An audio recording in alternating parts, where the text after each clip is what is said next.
अनुकूलता में साधक उसका भोग करने के कारण, अनुकूलता भोग करने के कारण वो अहम सुरक्षित रखता है।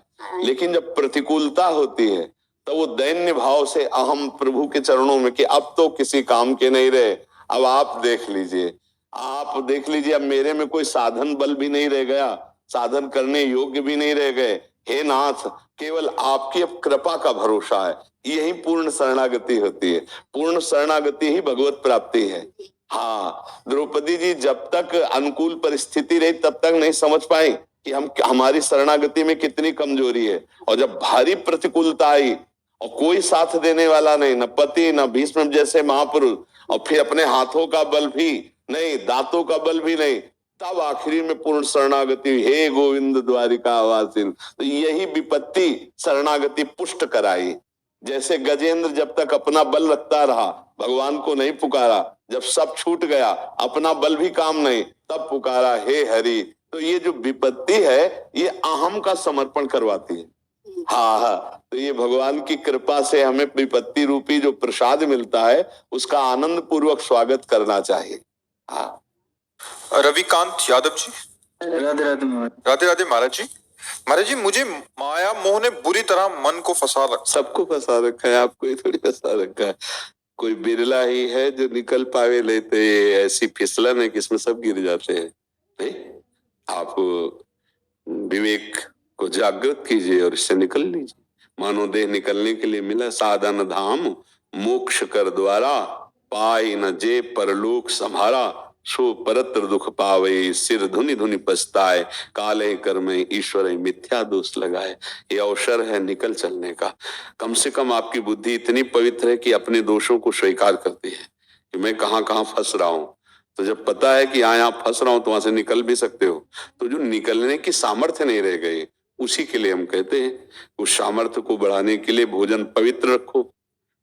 कोई ऐसा अशुद्ध पेय पदार्थ मत पियो, नाम जप करो और अपने कर्तव्य का पालन करो, निकल जाओगे। कर्तव्य का पालन कई रूपों में होता है। जैसे आप किसी के पति हो सकते हैं, आप किसी के पिता हो सकते हैं, आप किसी के पुत्र हो सकते हैं, आप किसी के भाई हो सकते हैं, समाज में आपका कोई पद हो सकता है, राष्ट्र सेवा में आपका कोई। तो हमको अपने कर्तव्य का धर्म पूर्वक पालन करना है और नाम जप करना है और पवित्र आहार करना है, निकल जाओगे। माया आपको फंसा ही नहीं सकती। अगर नाम जप चल रहा है और अपने कर्तव्य का पालन है तो इस माया रूपी नाटक से आप निकल जाएंगे। हम फंसते वहां हैं जहां कर्तव्य से विमुख हो जाते हैं, कर्तव्य में अधर्म करने लगते हैं। जैसे हमारे माता पिता हैं, हमारा कर्तव्य है उनकी सेवा करना, वो वृद्ध हो गए, वो कटुवचन बोलते हैं, वो ऐसा कुछ जो हमारे अनुकूल होना चाहिए नहीं करते। अब हमको उनकी अनुकूलता ना देखकर कि हमारे प्रति कैसा व्यवहार करते हैं, हमें अपने कर्तव्य का पालन करना है। पत्नी है, वो अनुकूल व्यवहार नहीं करती पर भ्रष्ट आचरण भी नहीं करती, हमारे स्वभाव के अनुकूल नहीं पर भ्रष्ट आचरण नहीं करती, तो आजीवन हमें निर्वाह करना है। हमारा कर्तव्य क्या है?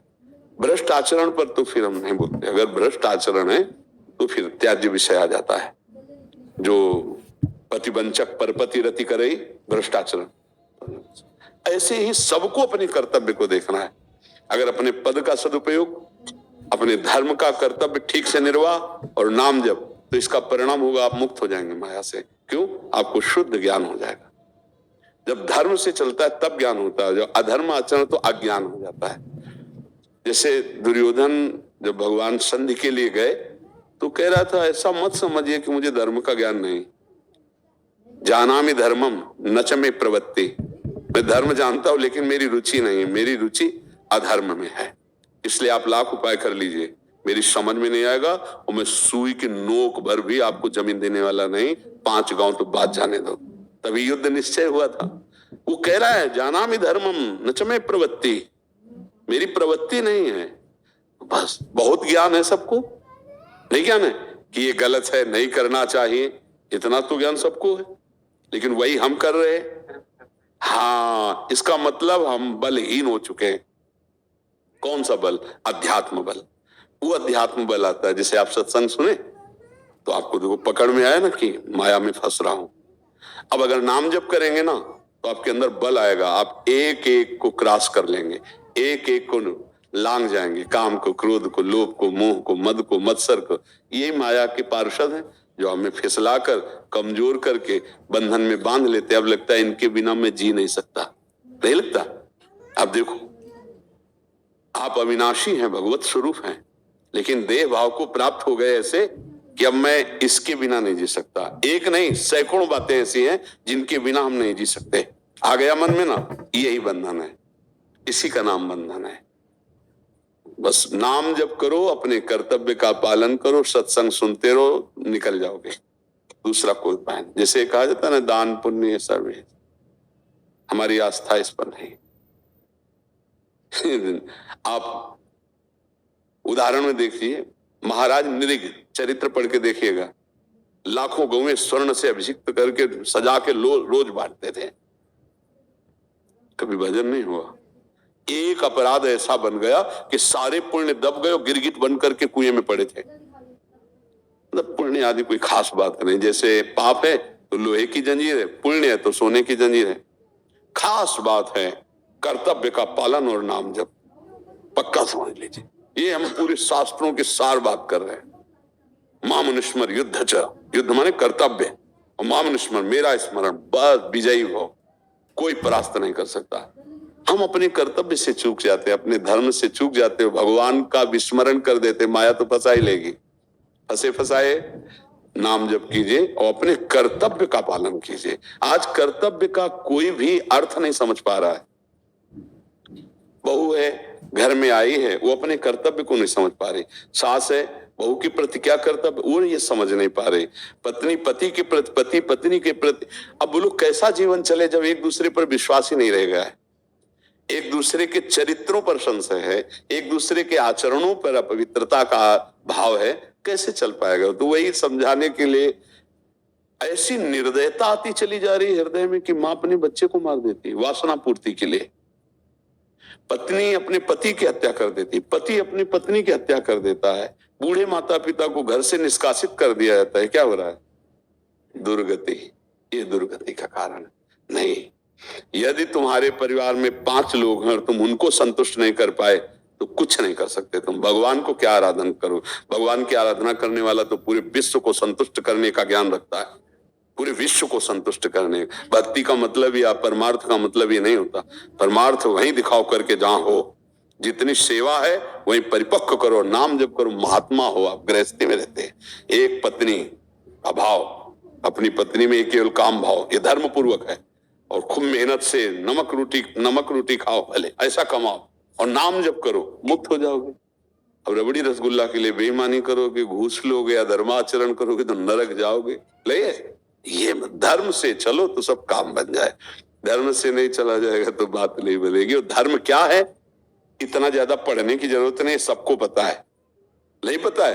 हृदय में भगवान सबको उपदेश करते हैं कि तुम पाप करने जा रहे हो, लेकिन मन ही राम नहीं मानते मन, और उसको फंसा देता है। इसलिए नाम जप प्रधान और अपने कर्तव्य का पालन। गृहस्थी में या विरक्ति में, दोनों में अपने अपने अलग कर्तव्य होते हैं। एक निवृत्ति मार्ग, एक प्रवृत्ति मार्ग है। अपने कर्तव्य का पालन करना भगवान की पूजा है। अगरबत्ती लगाओ, आरती की, इसके बाद आप कर्तव्यहीन आचरण करते हो, कभी भगवान प्रसन्न होने वाले नहीं। कभी अगरबत्ती आरती नहीं लगाए, लेकिन अपने कर्तव्य का पालन करते हुए धर्म से चल रहे हैं, नाम जप कर रहे हैं, भगवान प्रसन्न है। बात कर्तव्य पालन की, और कर्तव्य पर आज कोई नहीं स्थित रहना चाहता। प्रायः अपने कर्तव्य से चूक होती चली जाती है। और अगर अपने कर्तव्य का पालन, तो यही भगवत प्राप्ति के योग्य बना देगा। पक्का समझ। एक घटना घटेगी और आपका जीवन आपको उज्जवल भविष्य में खड़ा कर देगा, धर्म से चलने वाले को। तो धर्म से चला जाए। हमारी तो सबसे प्रार्थना है, आप अपने अपने कर्तव्यों को समझिए। कर्तव्यहीनता कभी आपको सुखी नहीं रहने देगी। हर जगह कर्तव्यहीनता देखी जा रही है। जवान बालक अपने माता पिता को घर से निकाल रहे हैं, कैसे कैसे चरित्र संसार में सुनने को मिल रहे, कैसे शांति प्राप्त होगी? ये बहुत कर्तव्यहीनता कहीं किसी को विश्राम नहीं लेने देगी, चाहे हम हो चाहे आप हो। अगर हम और आप अपने अपने कर्तव्य का पालन करें तो सबसे बड़ी राष्ट्र सेवा बन जाएगी। पहले हम अपने सुधार में, आप अपने सुधार में, तो राष्ट्र सुधरना शुरू हो गया, समाज सुधरना शुरू हो गया। समाज ऐसे नहीं सुधरता कि दूसरों को सुधारने के लिए चले और हमारे तो हम अपना अपना सुधार करें, अपने अपने कर्तव्य का पालन करें। भगवान कह रहे मेरे को मन दे दे तो राधा राधा राधा राधा, फावड़ा चला रहे हैं, व्यापार कर रहे हैं, नौकरी कर रहे हैं, ऑफिस में बैठे, क्या फर्क पड़ता है। जैसे आप माला चला रहे हैं, हमारी पूजा हो रही, ऐसे आप फावड़ा चला रहे हो, आपकी पूजा हो रही। बस चल रहा है दोनों की राधा राधा, अपने कर्तव्य का पालन कर रहे हैं, कहीं माया नहीं। बोलो इस समय क्या माया है कोई माया? इस समय क्या माया है? जब आप माया का चिंतन करते हैं तब माया है, नहीं माया नहीं है। अगर भगवान का चिंतन चल रहा है तो माया कहाँ है? अच्छा माया है कौन?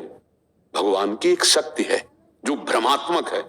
भ्रमात्मक मतलब समझते हो, ना कोई स्त्री है ना कोई पुरुष है, ये वर्दी है, पोशाक है, सब भगवान के चिदानंद अंश हैं। अब कोई ये नहीं जानता, यही भुला देना माया का कार्य है। भगवान सर्वत्र कण कण में है, लेकिन ये अनुभव ना कराना माया का कार्य है। और जब हम भक्ति करते हैं तो ये अनुभव हो जाता है, माया जो भुलावा डालती है वो मिट जाता है, तो हम अपने स्वरूप को प्राप्त हो जाते हैं, भगवान को प्राप्त हो जाते हैं। समझ पाए?